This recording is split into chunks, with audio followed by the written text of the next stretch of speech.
story of Prophet Elisha and the lost axe head. The morning sun broke through the haze, painting the Jordan River in molten gold. The young prophets gathered their tools, eager and determined.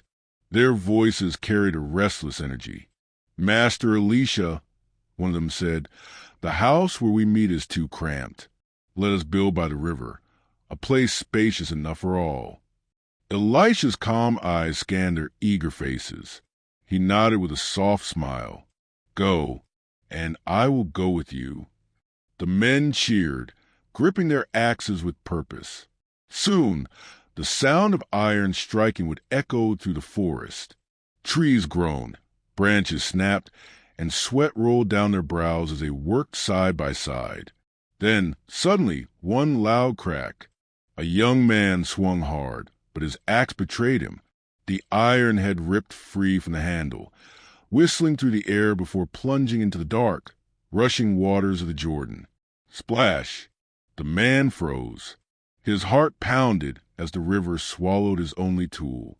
He fell to his knees at the water's edge, clutching the useless wooden handle. "Master," he cried out, his voice trembling. Alas, it was borrowed. The others stopped their work.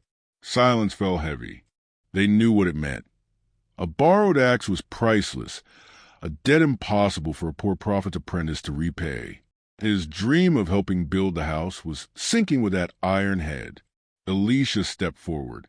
His presence carried stillness, like a storm about to break. "Show me," he said gently. "Where did it fall?" The young man pointed with shaking hands to a swirling patch of water. Elisha broke a small branch from a nearby tree. No chance, no spectacle, just a simple act of faith. He walked to the bank, raised a stick, and tossed it onto the water. For a moment, nothing. Then, impossibly, the river stirred. The men gasped. The iron head, heavy, dark, hopelessly lost, rose upward, shimmering in the sunlight, floating as lightly as driftwood.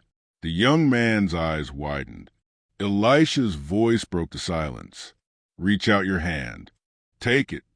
Tears filled the man's eyes as he stretched out his arm. His fingers wrapped around the iron once more, restored, redeemed, renewed. The forest rang with shouts of wonder. The river whispered of miracles. The end. Life often feels like that axe head, something valuable slipping from our grip, sinking into places too deep for us to reach. But this story reminds us, what's impossible for man is never impossible for God. No loss is too small, no debt too heavy, no mistake too final. When all seems drowned in the currents of life, God can make it rise again. Sparkle's lesson. Even in your smallest struggles, God's power can turn despair into restoration. Nothing is ever truly lost when you place it in His hand.